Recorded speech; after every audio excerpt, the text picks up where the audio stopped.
रहीम। अस्सलाम वालेकुम।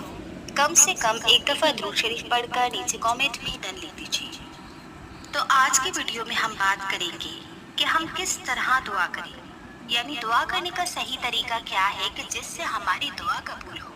काफ़ी लोगों का दुआ मांगने का तरीका सही नहीं होता और तरतीब के हिसाब से नहीं होता, जो कि बहुत ज़रूरी है दुआ की कबूलियत के लिए, क्योंकि हम चाहते हैं कि हमारी दुआएं जल्द कबूल हो और हमारी दुआओं में असर हो। तो दुआएं असर कब दिखाती हैं?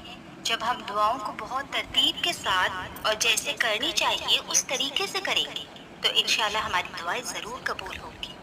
तो बहुत छोटा सा तरीका है, अगर हम उसे फॉलो करेंगे और फिर हम अपनी दुआएं अल्लाह ताला से मांगेंगे, तो यकीनन हम अपनी बात अल्लाह से ज़रूर मनवा लेंगे, क्योंकि अल्लाह तो चाहता ही है कि उसका बंदा उससे मांगे। बल्कि अल्लाह तो नाराज़ होता है जब उसका बंदा उससे नहीं मांगता। अल्लाह तो कहता है कि अगर तुम्हारे घर में नमक भी ख़त्म हो जाए तो भी मुझसे दुआ करो।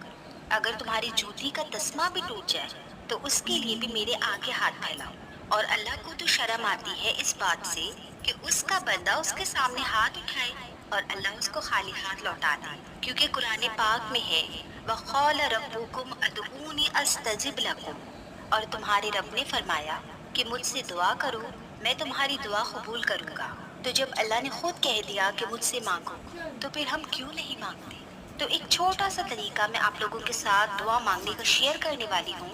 तो कोशिश किया करें इस तरीके को फॉलो करने की, और जब भी आप दुआ के लिए हाथ उठाए तो इस तरीके से दुआ करें।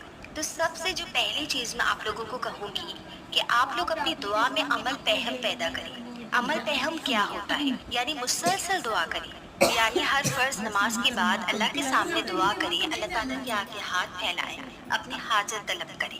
तो चले, ये तो हो गया कि हमें हर नमाज के बाद अल्लाह ताला से अपनी दुआ मांगनी है, मगर फिर भी दिन का एक हिस्सा ऐसा ज़रूर रखिए कि जिसमें आप अल्लाह ताला से तफसील से दुआ करें, तफसील से बात करें।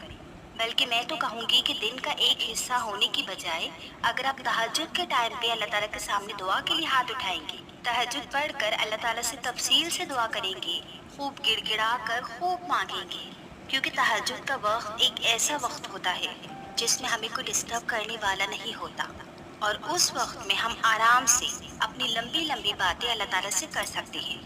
तो जब हम अल्लाह ताला से मुसलसल बात करते रहेंगे तो हमारा कनेक्शन अल्लाह ताला से स्ट्रॉन्ग होगा, राइट? नंबर एक, तो सबसे पहली चीज़ जो दुआ के तरीके में आती है वो ये है कि आपने अपनी दुआ के अव्वल व आखिर, यानी स्टार्ट में भी और आखिर में भी दुरूद शरीफ ज़रूर पढ़ना है, क्योंकि दुरूद शरीफ के बिना हमारी दुआ अधूरी है। कहते हैं